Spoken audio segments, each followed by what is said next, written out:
Hi, everyone. Welcome to another episode of Ritual of Wild. I'm so glad that you're here.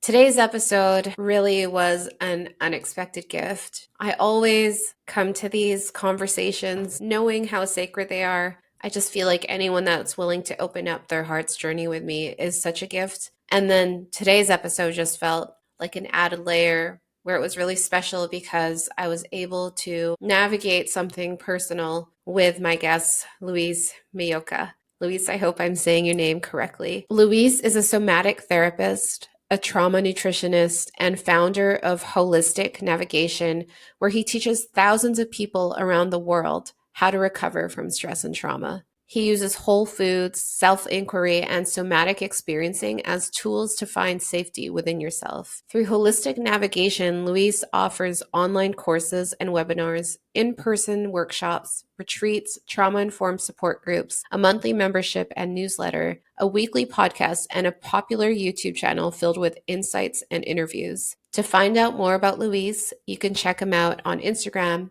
at Holistic Navigation or his website, www.holisticlifenavigation. At the beginning, I was just saying how powerful it was to have him on. He really helped me just clarify or offer different windows, expansive windows in which the way I viewed certain aspects of myself and life have been expanded. And so I invite you to come to this episode with your favorite warm beverage and to come with an open mind and heart and just notice if you can recognize aspects of yourself through the stories that we explore together.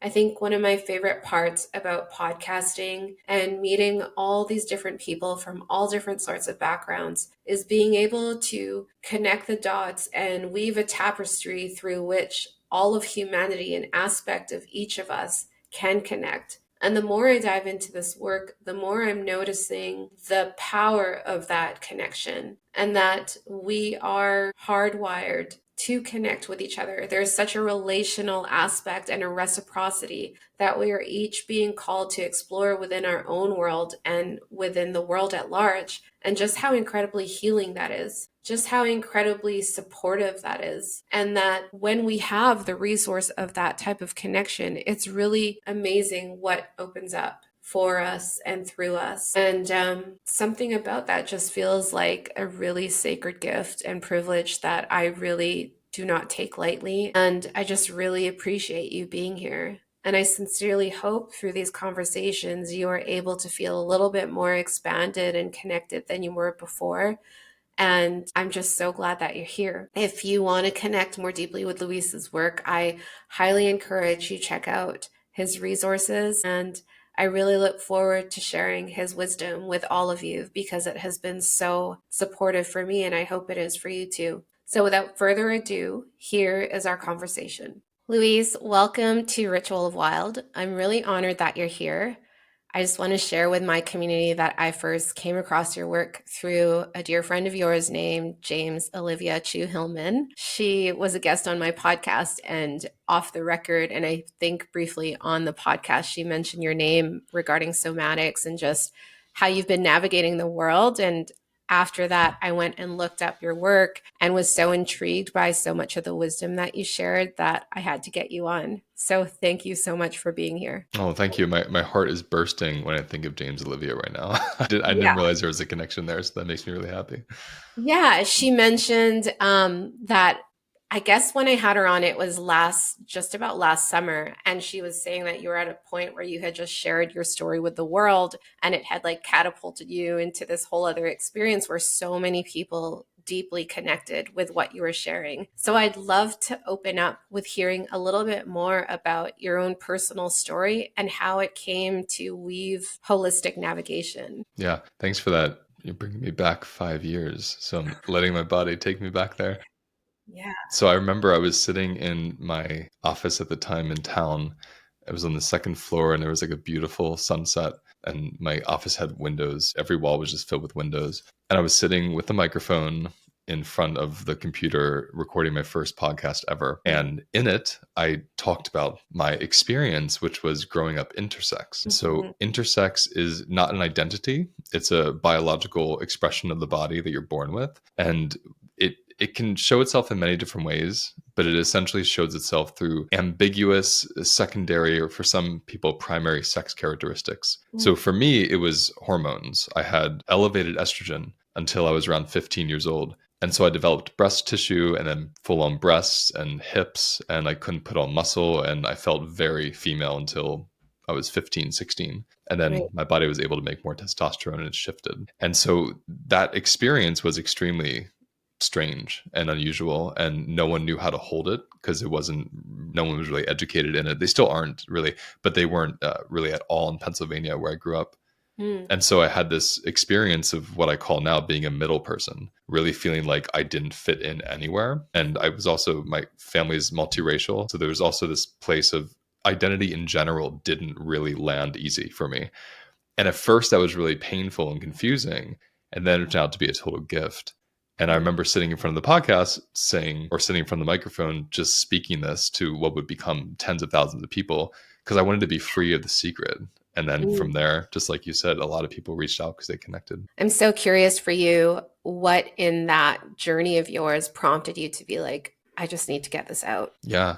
2018 is when I really started diving into somatics. I started training in somatic Mm. experiencing. And before then, I was experiencing somatics through a somatic therapist. And so I started becoming really embodied to how my body was holding secrets in particular. And what's interesting for me is growing up, my breasts were my biggest secret. I had also gotten sexually assaulted and a lot of harassment and bullying, which is another really huge secret I kept. But my body was this, you cart your body around with you. So I was Yeah. constantly shifting my shoulders and putting on different layers and deciding if I could have a certain job because the uniform would expose my breasts, and that job had a uniform, I had to quit or not take the job. So it was like a constant, my mind was constantly compartmentalizing, trying to figure out, could I stay under the radar, with this person, in this lighting, with this sweater? And so it was a constant secret I was holding. And that was showing up in my shoulders, hunching forward. And so when I started doing somatic therapy, it had been 5 years almost since top surgery, where I presented male, no one would have known. And so I thought I Wow. was free of it. Like I could cut that part off and just be done. But my posture, I was still holding it constantly. I Mm. didn't realize it.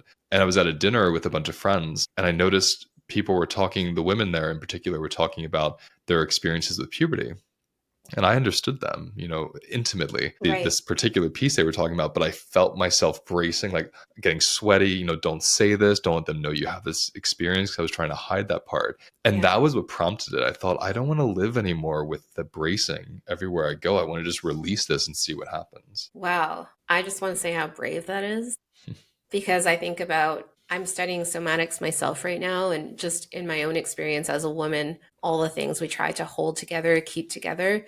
And I could just feel this visceral response in my body where it's just like, it's so life sucking. It's Hmm. like so energy draining to hold all of that. Which brings me into where I was wanting to go in this conversation. So, something I like to do before I tune into the energy of the day is I love to pull Oracle for guidance and just ask, what direction do you want me to begin navigating this conversation in?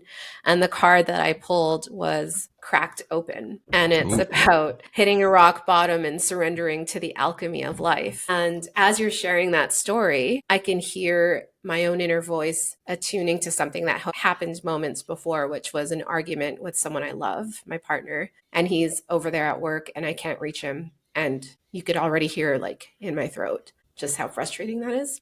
Yeah. But being cracked open and then also holding that, landing in our conversation, it's like I can already feel what it feels like to hold something that wants to be expressed. So I just really appreciate you sharing such a tender part of a season of your life, and like still working through that if you are, and just how that informed your work. Because one thing that I'm learning is it's just so powerful to come as we are and to Mhm. meet each other where we are at those points. And that allows for the most opportunity for what truly wants to come through. So thank you for sharing all that. You're so welcome. I just want to say, as you were tearing up, and I could feel that in my chest when I was watching you, Yeah. and it gave me this really visceral understanding in this moment of, I say these words a lot when I'm teaching, that, Hmm. being alone with what happens is a big part of trauma, like holding it yourself.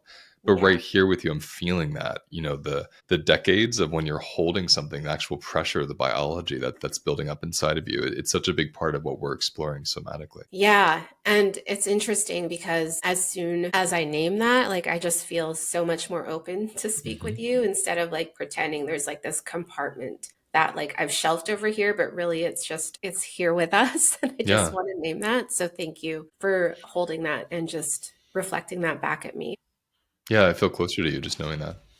Thank you. I feel closer to you too. I would love to talk about our relationship with food. This is something you teach about. I know you have a bit of a nutrition background, and it's been one of the courses people seek you the most for. And I know that I've looked at it myself. And one way that I've learned about this part of your journey is because of my own experience of moving with the Bean Protocol. And I'm a mother of a 4 and 2 year old, but being postpartum, there's just so much physiological change that happens. And I wanted to learn how to relate with food again. And so this has been a huge part of my journey. And a lot of what you share just in these like tangible little morsels of like the podcast, how you talk about protein and fiber and all these things, I find it so easy to connect with because you deliver it in a way that isn't so sciencey. It's very digestible. So I'd love for you to share, how did you get into food and why does food matter when it comes to our emotions? It's so much. So first of all, it's so important for people listening that most people that have any kind of sexual trauma or sexual assault, I think it's something like 90% will become food addicts of some kind.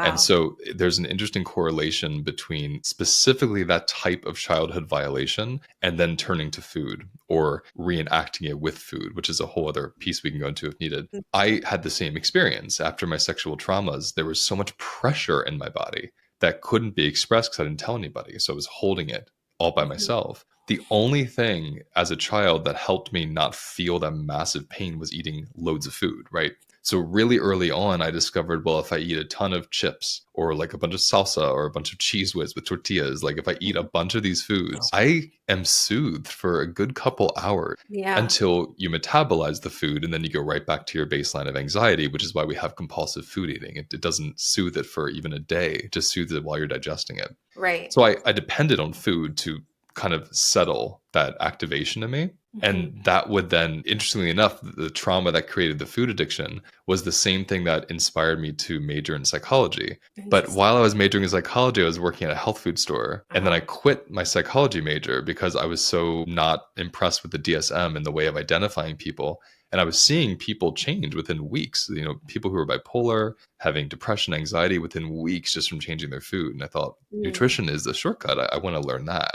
So that's the short answer. Mhm. And I'm just wondering, how you mentioned people that have sexual trauma, usually 90% end up with a food addiction. Do you feel like that's because we use food as a means of control or instant gratification? Like when you say that, does that mean it satiates a part of our brain that needs to feel good? And so we Hmm. make that through food, not the greatest health choices? Or how do we even begin to make that connection for some people that can't even hold their trauma, for example? How do they begin to say, like, okay, maybe I could begin to support myself through the way I eat? Yeah, this is where it gets really nuanced, and I'll use two examples to illustrate it. But if I was with an individual with that, we would learn so much more. So Hmm. one end of the spectrum is withholding food, skipping food, not eating.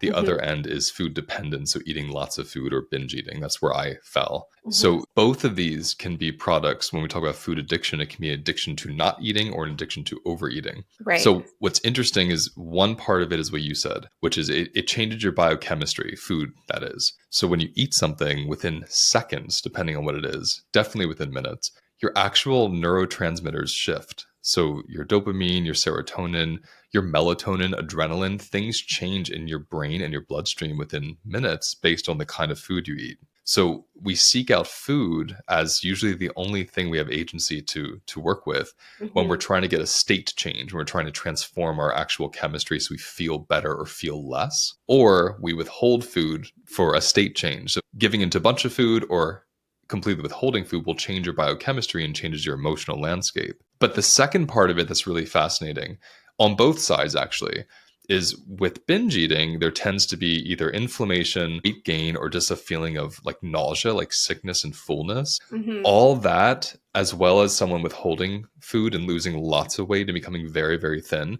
both serve to also repress sexual urge and to remove attractiveness, which is really interesting. And I Right. don't mean like to a certain standard of attractiveness, but in general, someone will feel less attractive when they're malnourished or when they're overfed. Even if you're just full, not even gained weight, you're like, you don't feel in the mood sexually when your stomach's really full. Right. So it also serves to have this strange protection around intimacy and attracting or being attracted to sexual experiences. I find that so interesting because I find a lot of the overculture, if you grew up in the 80s or 90s, and especially even today, it's like be skinny. So anyone that would be withholding food, you mentioned it would repress their desire for intimacy. Particularly being malnourished, there's someone that they could call themselves thin and they're fit, like they're well nourished, they sleep well, their hormones are balanced. I'm speaking to withholding food and losing weight to the point of your hormones are out of balance, you can't Mm, sleep, you're actually low in nourishment. That person's not even going to make enough sex hormones to even get turned on.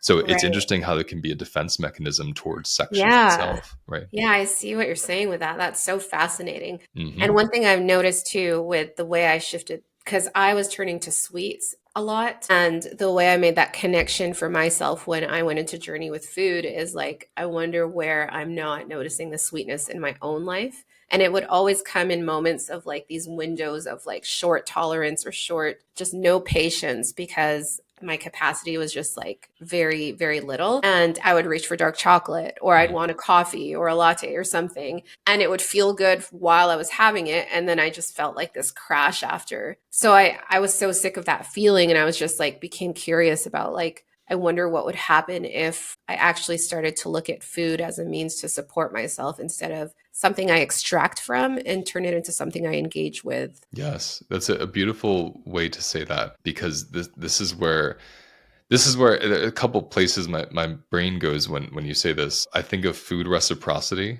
So it's Mhm, what's the yeah, relationship to food, like what you're saying there, not just what can I get from it, but what do I give to the land and to people as well with the kind of food I'm eating, then how does it give back to me? right. There's an interesting balance with that. But the other piece, what I call food sobriety, which is when you're eating food that's balanced, that isn't giving you this big hit of dopamine, Mhm, you're able to do what you're saying, which is, well, if I'm not getting pleasure from the chips, where else in my life do I get pleasure? And right, so a lot of us, me included, especially when I was binging a lot, we use food as a substitute for closeness, intimacy, pleasure, adventure, excitement, fun, you name it. A need gets met. And then we right. don't have to actually create that in our lives. It's so true because after I got off the phone with my partner and I actually can connect with the love I have for him now that we've made space for it instead of my like fiery rage like half an hour ago, I wanted to reach for dark chocolate. But because I've been on the bean protocol, which is what I want to go into next about food, the power of beans, the magic of beans, I was able to just sort of pause and like notice what was beneath the just the surface expression of my rage, you That's right. know? That's right. Yeah, and it's interesting to hear you talk about beans. I've listened to both Unique Hammond and Karen Hurd on your podcast. And for anyone that's listening that don't know who they are, Karen Hurd is a founder of the Bean Protocol, and Unique is a coach of the Bean Protocol. And they're both wonderful if you look them up. They speak a lot about it. And with the beans, not only have I learned to more deeply connect with myself, it's also somehow managed to connect me with other people that are on the bean protocol. And it's cultivated what you were saying to echo that reciprocity, like this different appreciation that I don't typically find in the relationships I've known for a long time, just because that's just not where they are. And that's totally okay. But it's interesting to relate with someone in that particular journey of life as well. I agree. It's like it's a subculture. Like when you meet someone Yeah. that's on the Beam Protocol, you're like, oh, you too. It's like when you meet someone that likes a fringe band you love, and you're like, oh my Oh, god, you love them totally. too, and you pour over the songs together. That's Yeah. how it feels, right? Yeah, totally. And I was wondering how you speak to beans because I've listened, you've had like a 15-minute podcast about it. If you could just share like the power of soluble fiber. I Hmm. know as a woman, it just really helps with removing extra bile and an uptake of estrogen that comes with a whole slew of symptoms. But for you, how would you say you've noticed it impact your community? Have a lot of them gone on the bean protocol? You yourself, I know you definitely have beans in your meals. Oh yeah. So there's so much I can say here. So Trying to condense my excitement. First, I wanted to correct you because I just learned this myself a month ago. Unique actually developed the Beam protocol. I Oh, she also thought, did. yeah, I thought it was Karen Hurd this whole time as well. Okay, Karen cool. Hurd is, as you know, a biochemist and nutritionist that discovered this whole incredible connection between soluble fiber from beans and adrenaline, bile, hormones. And she Right. just kind of taught people that. And Unique met her and was mentoring with her and was like, you need a name for this. And Karen is super humble. She's like, no, you figured out, Unique. You can do it. I trust you. Bring it to the world. Right. So Unique Well, thank you developed for the Beam naming that. protocol. She's the founder, Sweet. which is great because we need protocols because when it's like a lot of scientific information, it gets really exhausting and overwhelming. But the Yeah. protocol gives you this really simple guideline to follow. Oh my gosh. My journey with beans began back in 2010. I was living in Brooklyn, New York, and Mhm. I was a passionate cigarette smoker. We're talking 3 to 4 packs a day. So that's like 30, 40, 50 Wow. cigarettes. And so I was just I was a professional smoker and drank a lot of coffee. And I started weaning off coffee just because it was making me feel crazy. I was getting panic attacks and anxiety and I Mhm. couldn't sleep at night. But I was still smoking the cigarettes. And I started the macrobiotic diet, which is this incredible Japanese diet. What's his name? Misho Kushi, I think his name. Kushi, yeah. Kushi Institute started this in, I believe, 60s, 70s. This man developed it. And it's based on a traditional Japanese diet with a couple extra guidelines, but Mhm. beans are a massive foundation of this. And I started eating this diet to heal from some issues I was having with my skin. I had a lot of different skin disorders at the time, and it was profound. But I started noticing this instant settling of my anxiety levels Mhm. and like a lack of desire for smoking because I could feel how stimulating it was. So I quit smoking, 4 packs a day overnight without even trying Wow. to. And I realize now, looking back, like 15 years later, it was the beans. It was the soluble fiber coming in, which now I'll speak to. Karen's incredible research and developing and investigating around soluble fiber Mhm. is really a gift to humanity because we don't realize we think of fiber as something that keeps you regular and we just leave it at that. But Mhm. soluble fiber is different than insoluble. So insoluble is like the kind that keeps you regular. Yeah. Soluble is a literal magnet for bile. And Mhm. so what's so important about bile for everyone listening is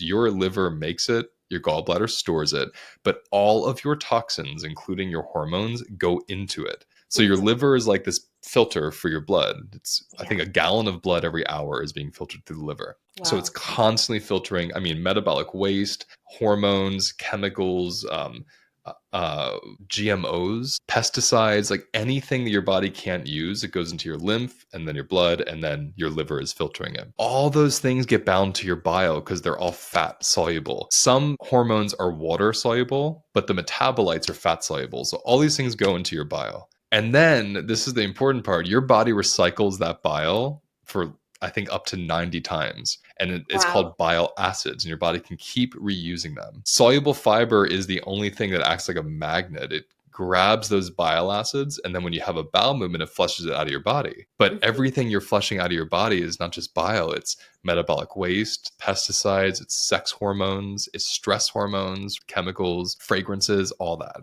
So Yes. you can literally lower your adrenaline levels and your excess sex hormone levels just by eating soluble fiber because it's constantly flushing that out. Yeah, and I've noticed how eating soluble fiber in my diet every single day is very satiating. Like I can Very. eat a meal with protein and beans and a vegetable, and it's like I'm not hungry and I'm not thinking about dark chocolate even when I'm like in my luteal phase, which is when I crave it the most. Hmm. Until like, well, there's no until, I just don't. I Hmm. mean, I have my moments, I'm human, but for the most part, I'm quite impressed with how quickly my body took to it. Hmm. And then something that Unique taught me is that for folks that aren't really privy to eating beans, even though I think they're amazing and there's different ways to integrate them into your diet, is she talks about psyllium husk, which a lot of people don't really know about. And she says that can be like a garbage bag for bile. Yep, same thing. Psyllium husk, the difference with psyllium husk and a bean is psyllium husk is non-nutritive. That's So right. it's pure soluble fiber, right? Yeah. Whereas a bean, you're getting tons of protein, you're getting tons of nutrients, vitamins, different enzymes, and you're feeding your microbiome. You're not getting all that. You're getting a little bit of that, but not all the nutrition at all with the psyllium husk. But for people Yeah. that can't eat beans, it's a great alternative. Yeah, so I'm wondering for you, have you noticed a lot of people that take your nutrition program? Do they like to gravitate towards the beans? Like, and if someone's not really into beans, what are other ways they could get soluble fiber? Well, so my focus with nutrition, beans are a big part of it. My primary focus is teaching people the difference between stimulating foods, depressant foods, and balancing foods. Mm, So I give people a list and I teach them these foods will actually stimulate your adrenals and your nervous system. These foods will depress your body, temporarily for 4 to 5 hours, exhaust you, make you feel really soothed and comforted. hmm. And then these foods will balance you. So when you said that meal of protein with greens and beans, those are all balancers. So when you eat that, you're not stimulating your adrenals. And because of Right. that, you're able to be satiated for hours because your blood sugar isn't being messed with because the adrenals aren't being messed with. So all these systems work together, like your glucose, your insulin, your adrenaline, they all impact each other. When you're Yeah. eating the balancing food, you're not impacting those channels at all. So everything stays really, really balanced in your system. So I bring beans in as one of my favorite balancers because of the soluble fiber, which also helps reduce your glucose spikes. So when you have soluble Right. fiber with each meal, you're not going to have as much of a glucose response, which means less insulin, which means less adrenaline, because your body actually makes adrenaline in response to insulin. So it's amazing when these things aren't being taxed, you have a reduction in what I call food induced stress, because you have life stress, right? Where you're like you and your partner. That's life stress. Hmm. But then you have food induced stress where your body actually goes through a stress response internally because of what you ate or didn't eat. And so Right. your meal is literally it's not just avoiding food induced stress, it's actually repairing your body of stress you might have had earlier from an emotional conversation. Yeah, which is so powerful because then you can see how it can impact our emotions and how we be with them. Exactly. I've thought about this too. Like when I have eaten a lot of processed foods in the past, something about it mirrors to me. It's like the more wholeness you take away from a food, the more of it is processed, and thereby you put that in your system, and it actually it might I don't know if I'm saying it properly, but like it takes away from your own wholeness because it's just essentially a lot of junk running through, and you're inducing your own stress simply by a choice that you're consuming through food. Yeah, so I call that dissociative food, right? Because Mhm. if you literally think of, so using your example, let's think of someone eating a bowl of, let's say, brown rice compared Mhm. to someone eating brown rice crackers, right? The Right. brown rice crackers are dissociated from their wholeness. So they were once beautiful Right. brown grains of rice, and now they've been distilled into flour. So you're taking in something that's been dissociated, stressed out of itself, and you're going to Right. have a mirror effect in your body. There's a whole biochemistry That's the behind thing, why, right? but Yeah. yes, but that's the somatics of it, is how I'd like to see it philosophically. I love that so much. I know that you're a practitioner of many things that have been so supportive for so many people. And I know that something you speak to is being an embodied practitioner. So, speaking of facilitating the nutrition component in somatics, I'm wondering for you in the field in which you steward and in the wellness field in general, have you noticed there's a lot of disembodied practitioners? And if so, like, because I too am developing a business where I want to be in service to people through holistic health, specifically women. But I've noticed in myself, it's easy to get distracted by trends and like what everyone else is doing. And if I've ever tried to follow that route, it has felt so like almost icky in my body. And Hmm. so I'm wondering for you, what does it mean to be an embodied practitioner? And what might you share with someone that's just starting out, maybe even yourself 5 years ago or like even way before that, Yeah. about how to take this journey from a more holistic, grounded place? I had to develop this practice after getting really burned out because I didn't have this practice. So I developed it from my own experiences of complete exhaustion and bottoming out after being a really successful private practice therapist and nutritionist. So I Mm, was already deeply in private practice, like 3 month wait list, everyone's dream at the time. yeah. And it was just, I got to this place I never knew I would get to so quickly, but I had no embodiment practice. What I was doing was orienting toward the clients and the Hmm. amount of clients and how good they were doing, and not orienting to how my body was doing. So Right. what I learned from that whole experience is an embodied practitioner is someone that's really noticing, how does my body experience the work I do? And Hmm. when you really get into that somatically and nutritionally, you start asking yourself, like, what behaviors do I engage in after work to settle myself? How Wow. dysregulated am I from the work I do that then I have to go and, let's say, binge eat or watch a movie or a bunch of shows for 4 hours or disconnect from my family? And if that's happening, then the way I said diet induced stress, you have business induced stress, you have a practice induced stress, where you could have hundreds of people around the world healing because of your amazing work you do, but your body could be breaking down. So I Mhm. try to play with the reciprocity model as well with this. If it's working for other people, it has to also work for the person bringing it. There has to be a mirroring of this kind of beautiful, healing vortex, if you will, between the client or the audience and the individual. So that's where I start with the philosophy around embodied practitioner. I feel like that's so important what you just named because I've noticed in healing practitioners, there is a lot of burnout. There is a Hmm. lot of disconnection from that which they steward and that which they bring into their own personal life. And that's really hard to be with. Like, I just want to name that. It's like, it feels like stuck in my throat almost because it's almost feels out of integrity, but you just want so bad to be helpful and you don't even know how to help yourself. Like one thing I said to my partner today, because we're both going through a very transformative journey and at the same time, which is a lot to hold while raising children, is like you can't give me what you're not giving yourself first. That's right. And I say that to myself too. It's like if you're not giving yourself patience, then it's easy to be short with us. And it's easy to not notice that shortness because you haven't given yourself that grace. So I'm Hmm. just wondering how, from a somatic lens or even from your own personal experience, what's like one fundamental way that anyone can move towards that sort of connection where it weaves through not just their work life, but their after work life? Like Hmm. that part you said where you do you go on the couch and binge eat or just watch TV and zone out? Like I just wonder, yeah, what's a simple way to connect the dots? Well, the first thing I want to say is this modern way of being a practitioner or a healer or a therapist, it's relatively new, meaning historically someone who was designated or was called to do healing work, let's say service work, like I'm thinking specifically of like a nun or a monk, they're Mhm. not part of society additionally. They are just there to serve their community. So they Mhm. live in a convent, they live in a monastery, they live with very little belongings. They don't have bills or overhead. They have communities that make food for them.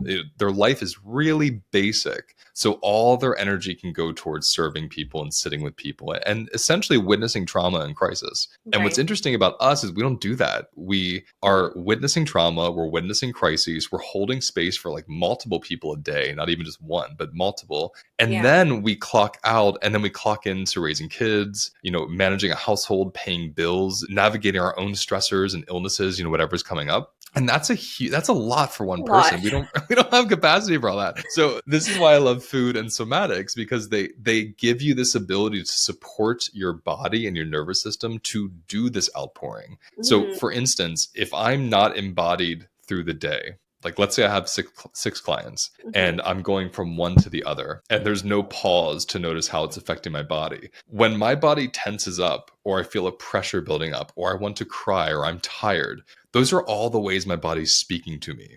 I like to say Right. that sensation is the language of the body. So that's Mhm. the body teaching me something in that moment about what I need for my capacity to keep working that day. But we Right. don't tend to tune into that. We're oriented toward the people or the job or the emails, whatever it is. So the whole day goes by and we haven't caught up with where our body needs to go or what it's requiring. We clock out and then we go right into the other tasks. And then we usually have to dissociate, zone out, eat a bunch of food because there's all these unmet needs and sensations arising in us. So it's really Right. about pausing to feel what sensations in you and Yeah. just giving it like I always tell people to lay themselves down with a pillow and just put the hand over the sensation wherever it is for a Mhm. minute. It's not even an hour, it's just a minute to hold it and to literally ask it, what do you need? And it Mhm. might say something like, I need a nap. And the reality might be, I have a client in 5 minutes, I can't take a nap. But you know that it needs a nap. So later on, maybe you can. Or when you're Right. done, you can close your eyes for 20 minutes. So it's just about letting the sensation show you what you need to tend to your capacity to do whatever work it is you do. There's a myriad of ways to teach people how to do that. Yeah. And even that example you gave seemed very powerful in and of itself. It's just the holding, the witnessing. And I'm Hmm. just getting a flashback to when I was hairdressing and we'd have like these 12-hour days and how many times I like held Yep. in my pee, even Yep. Yes. Perfect like example right ignoring there. my bladder and then ignoring my hunger. And then, of course, like you get a 5-minute window and I'm just like in the back room, like stuffing my face. Yes. And I don't even know what the F's going on. Like my body's just like, it's there, it's holding everything as I'm holding whatever's in front of me. And yeah, wow, I'm just so much in a season of developing this or remembering with the reverence I have for my body. So I really appreciate you reflecting that. And there's something that you shared. I have a couple of your quotes, and it's more about accountability and responsibility. But there's something you said that's when I can't handle what someone says, I'm responsible for that. I'd love to dive into that a little more because even as I read that, I'm like, oof, like, and I'm thinking, I'm not sorry, but I keep bringing back the example I had this morning because it's so very real and alive. But it's just like, I heard myself say that to him, like, I'm not responsible for the way you receive this right now. But Mhm. it's like, I am responsible for the way I deliver it. And you were That's right. saying you are responsible for how you handle what someone says to you. How might you explain this in a way that takes the charge that anyway I'm feeling about it? Of course, well, there's a very important rule behind this statement, or practice behind this statement for me. So I'm responsible for what comes up in my body. You're responsible for what you said or did. So Mm, when you say it the way you said it, even you said I'm responsible for how I deliver it. right. That is absolutely accurate. I have come to understand this from lots and lots of years of working with many people who were in abusive relationships or Mm. had abuse growing up, and specifically people whose abusers died. And we're talking Wow. decades ago, right? So someone I worked with who, when they were 5 or 6, was like brutally abused by their father, and Right. then their father died when they were in their 20s, and I'm working with them when they're in their 50s. So it's been 30 years since their dad's dead. Their body is still holding everything he did. His death and his absence did nothing. It took nothing away. Right. And it was interesting because when I was working with someone whose abuser was still alive or even in their life, the idea was like they need to apologize, they need to repair this, and we kind Mm, of hung on that because it made sense, in my mind. Yeah, that makes sense. They should be accountable for hurting you. But then what about these people that the person couldn't be accountable because they were gone? And that's when I mm, started getting curious. Well, what are we actually holding? yeah. Whatever we're holding is ours, it's in us. And it's so inconvenient to say that because we want to be able to say, well, the pain I have from how you yelled at me, that's totally your fault. It's your Mhm. fault for yelling at me. What's in me isn't even my fault, but it's mine to hold, to nurture, to be with. The Mhm. quicker I can hold and support the ruptures in me from some wrongdoing someone else did, it's like my shortcut to freedom and happiness. Mhm. Because otherwise, we are orienting toward people that don't have capacity in the first place to connect often. We're orienting to them for our repair. So it's kind of like Mhm. this cyclical thing of just constant rupture. Disempowerment. Wow. Exactly. Why not orient to myself for the repair? If I'm the one that wants it, can I give it to this part of myself? Mm. And it doesn't let people off the hook for their actions, but it lets them off the hook for resolving it in you. It's a very different way of being with it. Wow, it's like I kind of want to lean into wrapping that around my brain. Yeah, where Let does that go for you? Well, when you said it lets them off the hook for resolving that in you. This might be a weird example, but what I'm thinking of is a time when just moments before this podcast, I've been thinking about how to grow my podcast and how to grow my business. And I think about abundance as this outside source, like something that is out there responsible. Like, how could I do something outside of me to connect with something that I know is innately, like inherently all of our birthright?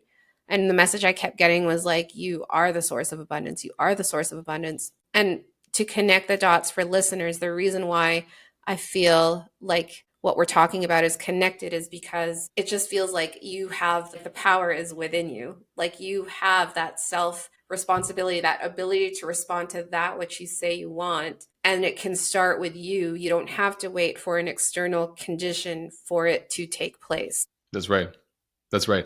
And I love that example because you can think of this, everyone listening can think of this. We can think of situations where someone said something or did something that really hurt us. We had like Mhm. a massive rupture, it really took us somewhere painful. Yeah. And that person has done all the right things. They've apologized, they haven't done it again, they're really kind, they show up differently, and our bodies haven't let go of it still. Yeah. So it brings in this other part where, well, the person can actually try, but ultimately your body has to release that. And that comes Yeah. down to your body.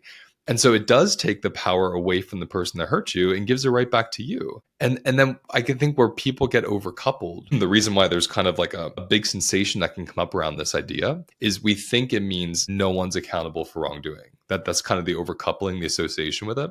Yeah. When I can't force accountability. That's another inconvenience. But they're accountable in my mind for their action. I'm constantly accountable for my reaction and how I hold it. Yeah, and it makes me think of like when you're in an argument with someone, you want to spit out 100 different things because you're like acting from a place of reenacting like the pain.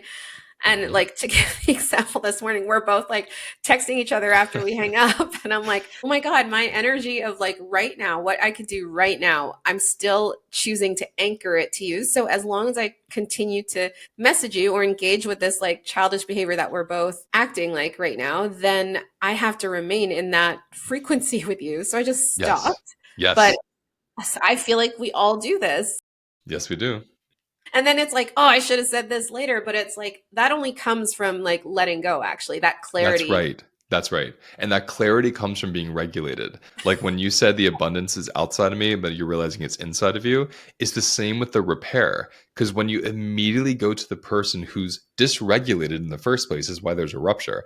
When you go to them for repair, you get dysregulated with them. It's called co-dysregulation. So you're Yeah. firing these things off, just amping each other up even more. Once you disorient from them in a healthy way, like detach for a moment, look to someone, something else, or yourself, and you start to settle, then you Mhm. have what we call the counter vortex. You have this opposite thing to then bring to the relationship and see if something can transform. And that's much more powerful than co-dysregulating with someone for years, because you want them to heal you and be accountable. Wow. I feel like you're just blasting so many windows open for me right now because sometimes when I'm learning this in somatics, I'm like, I don't really get it yet. But what this reminds me of is like the titration That's and right. like moving from one charge to like a neutral charge. And That's I just, exactly what it is. Because I'm and looking at him. He is my charge. Why would I keep looking at my charge for peace? You have to look at the opposite of the charge for peace, and then your mind opens oh up. my goodness. I just feel like, oh my gosh, that just feels so much more powerful than what I was seeing it as before this conversation took place. So thank you so much. Yes, and it's more fun, because most of us will have this, and I did too. I had like passion confused with stress, and Yeah. so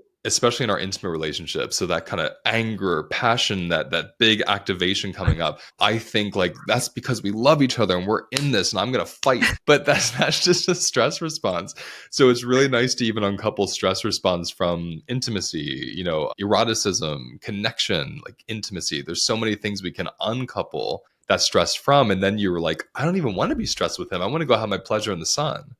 And then I'll bring that pleasure to him later, and then we'll probably transform this together. That's right. So then I would love to talk about capacity and desire Oh, because yeah. I feel as creators, as anyone that's like been an entrepreneur, as a parent, as a human, we often say we have these big visions. And yet I feel like when you dream a big vision without actually naming the capacity from which you're dreaming it from, then it just stays a big vision with no actual arc to get there. Hmm. So Hmm. I'd love Good for way you to to put it. share. Yeah, I'd love for you to share your experience with capacity and desire. I know you have a course on this, right? Is It's it, or is part of it? my course. It's not, but I Okay. am next year. I'm going to be doing a course just on this, but it's a piece of my 7-week course. We talk about this. Well, I think it's so important. And I'm so happy you're going to make a course on this and that you speak to it already because I feel like this is the bridge through which so many of us like don't even know exists because we're either dreaming so big or we're too grounded in reality thinking like, how the hell am I going to get this done? Yeah, that's again great examples of I'm either so overwhelmed by it that I ignore it, right? Yeah. Or it's so big I can't even go near it. And I think that, so first of all, Jenny, capacity and desire changed my life. Like to really understand it, I have complete chills. complete life change. Like to this moment I'm sitting here with you, it continues to change my life and rock my world because Tell me I more. really got to learn that desire is the etheric realm. It's your mind. It is void and is unattached to material. So there's no law, right, for desire. It is Yes.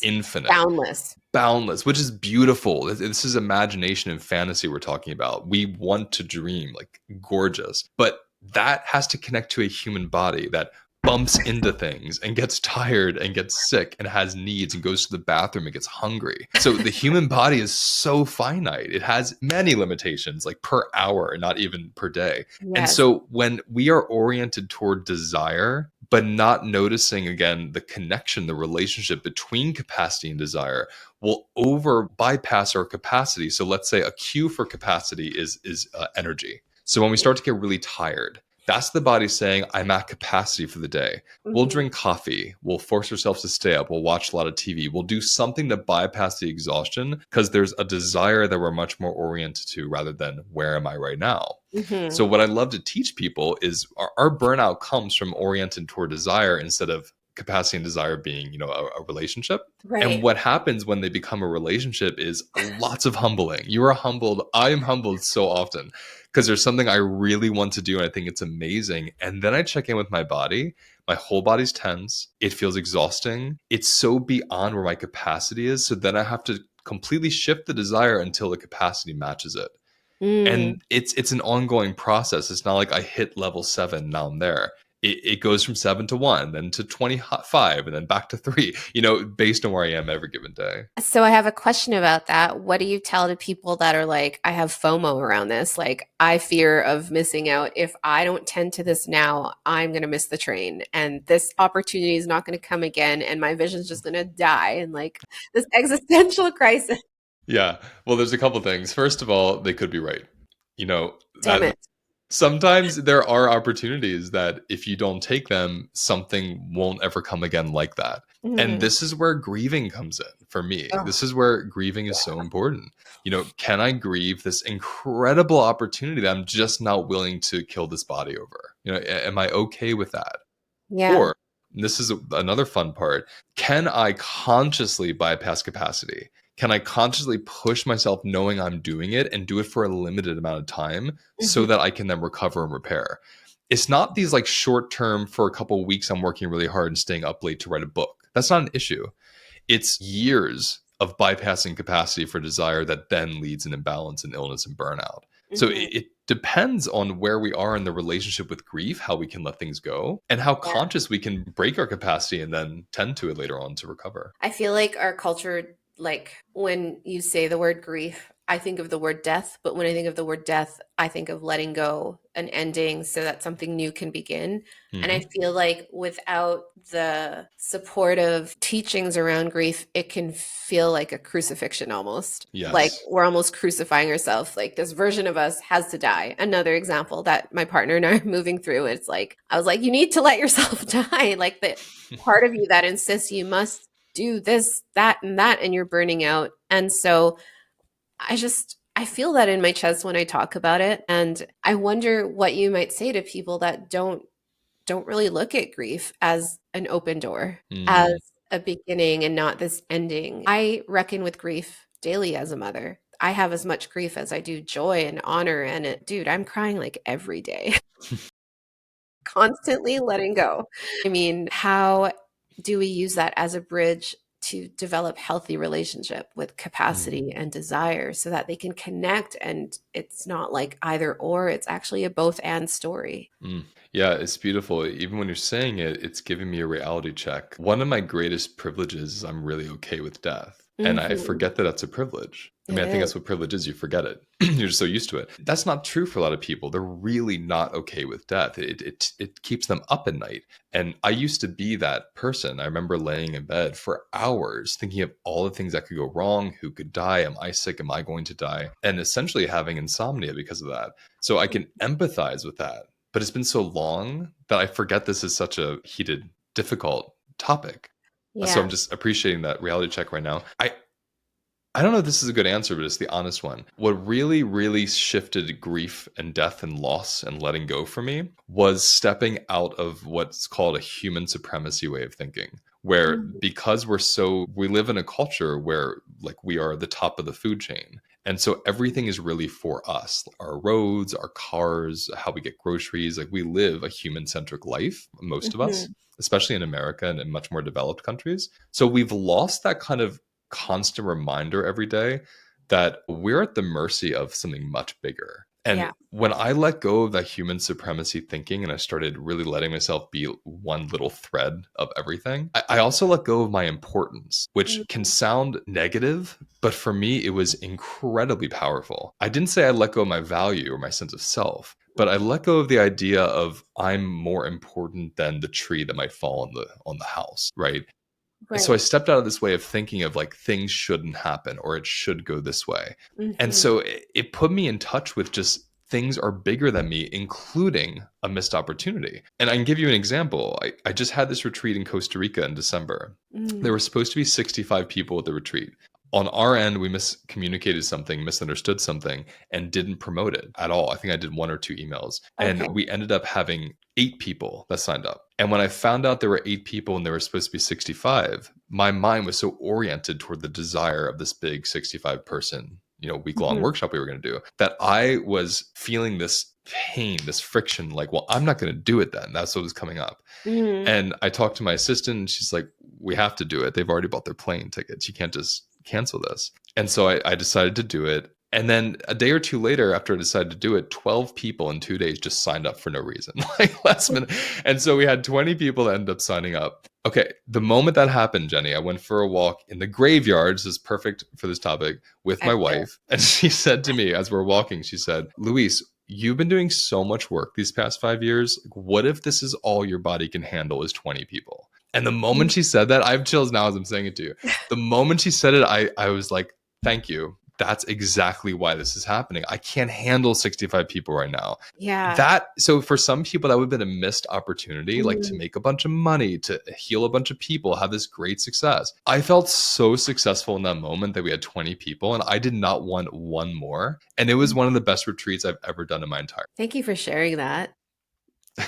You're welcome. I feel that in my heart, like just A, your love for your work, and B, the humbling of that story. Because for anyone here that's ever facilitated space or has created something so heart forward, and the expectation is as such that you want it to sell out, and then Hmm. only one person shows up or five people shows up, especially for people that are just starting out, it's really, really hard to not get distracted or quantify your worth or the love you have for it based on that metric. That's right. And it really effing sucks. It sucks and it could suck your creative juice. And it's a both and story where it's a learning experience. And I love that your wife brought that to your attention, because what if you need this step in order to progress to more expansion? That's exactly right. And that's one of my practices, but I was activated in that moment. And as you know, when you're Mm. activated, you can have all the best practices, they're out the window.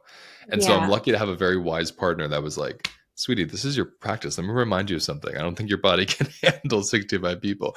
And so I've been practicing for years now. And that was a reminder. If Mhm. I miss something, like you said earlier, missed opportunity, it's a perfect signal I don't have the capacity for it right now. And that's all. And it Wow. completely settles me every time now. It's not like I'm grabbing and have FOMO anymore. I feel like that changes everything, like Yeah. money, relationship, Yes. Literally everything. manifestations, Everything. Everything's everything. changed. That's why I said Yeah. it's changed my life completely to understand this. Wow. I look forward to that course. And I Me want to be too. No. respectful of time. So we have about 8 minutes left. So I just have a couple more things that I'm like, ooh, where do I want to go with this? Yeah, let's do it. So there's another quote that I love that you shared, and it goes, where we are deeply affects who we are. Could you distill this for me? Hmm. Yes. So I've been practicing for a while, asking myself the question, where am I instead of who am I?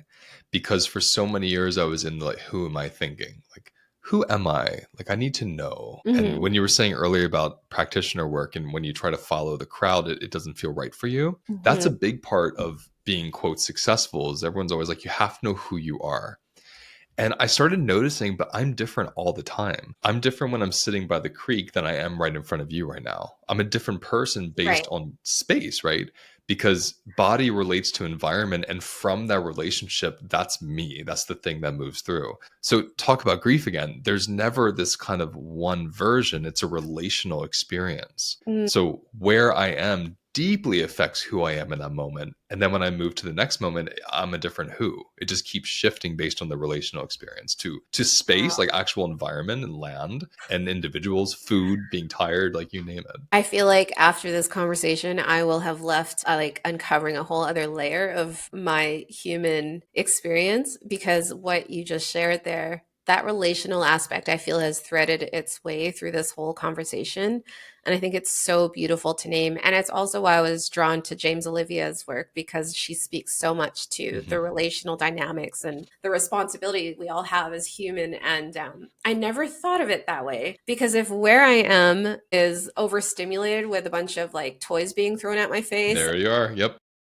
and someone's asking me something important, I probably am not in the space to tend to something that's beyond being toys thrown at my face. Yeah, this Jenny is not the same Jenny that wakes up at 2 in the morning when your baby's crying. Like it's two different people. Yeah. Wow. I feel like that lets so much off the hook, like so much Yes. pressure off. Oh my goodness. Thank you for saying that because I didn't realize how much pressure I had for so many years trying to Yeah. maintain this person. And Huh. instead of just being like, I'm different all the time and that's completely okay. And then allows other people to be different all the time. I'm not so hard on people. So then my question for you as we move towards closing this, I'm so sad because I want to talk to you longer, is what might you tell someone who wants to embark in the healing practitioner field that has a hard time with that who I am? Like, I can't be a coach, I can't be a healer. Like, I don't know how to, like, it feels not embodied, but yet the calling is there. How I know that's like sort of different from where I am, tells me helps who we are, but I think it's relevant because I feel like a lot of people I've come across, including myself, has struggled with that. Hmm. How is one way we can connect that dot of like this calling and yet the cultural conditioning says I need to be a doctor? Absolutely. I like to help people. I actually do a whole month where I teach this exact thing. No. I like to I like to help people separate, what it is I do from what it is I call or what my title is. So there's your Mm, service and there's your title, right? And right. what most people that get into the healing field, whether it's being a coach or being an MD, their service has been oozing out of them since they were children. It's how we naturally relate and hold space and connect and see things in people. So that's innate. No one really taught that. Someone can let's say develop it, right? They can help you develop it more and fine tune it and get to know it more. But that already lives in you. The title is like I call it, we all have imposter syndrome because we're all imposters. So it's like the title is just we're imitating something before us. Mm, You go back thousands and thousands of years ago, there's no such thing as a coach. That's a new idea. Yet everyone's like, right. I'm a coach. So we create a title to try to explain something mysterious, which is what we do, and then Yeah. everyone imitates the title, for hundreds of years to come. So Right. I like to say, be okay being an imposter with your title is just a title. Focus more on your service and what allows you to do the service. And Mm, that helped me a lot because I developed my service working in corner stores and health food stores and like yeah. gas stations. So I didn't have the same kind of upbringing a lot of my colleagues did around, field study and learning this work. Yeah. See, again, I feel more clarity through exploring that with you because I could never, like, I did hair for 15 years, but the magic that I got was from that was like relational development, learning There you how to go. listen, learning how to be present. And it was always more than hair for me. And so I don't know, I used to look at that as like, I had some shame because I'm like, this isn't something that is typically a route that is followed. It's the road hmm that's taken. And even though it was good to me, I struggled to honor the beautiful aspects of it. And I just see it now a little bit different. So thank hmm you. Thank you so much for putting it that way. Did You're it take welcome. you? And that's a great example that you just used. I just wanted to kind of reflect that again. Thank you. Is you notice the relational element, and the hair was like the excuse to have the relational experience. That's really important. Yeah, and I think what I'm hearing too is just like there are so many vehicles and channels through which it isn't always about the surface of what we're moving with, but rather what it deepens us into. And Exactly. I love that.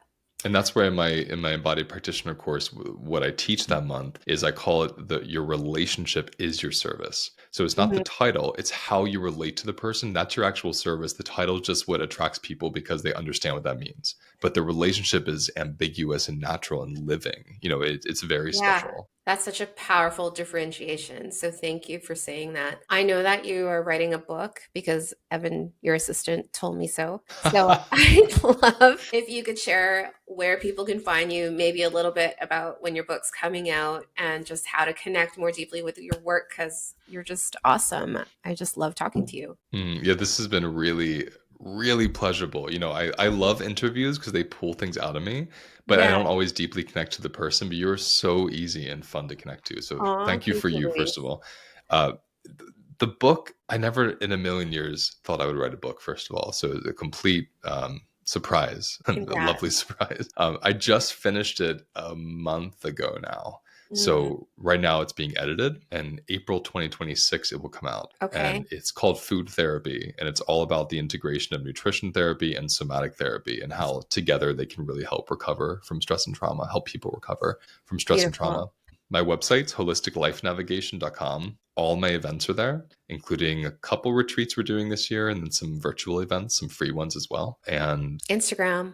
oh yeah, of course, Instagram is like the really easy way to get a sense of my work. Every day I post something on there. Yeah, and for anyone that's listening, Luis has an awesome podcast. And what I appreciate about your podcast is there's like long and short form. So I Mhm. just feel like even in the shorter episodes, if you're a busy mama like me, I've gotten so much out of them.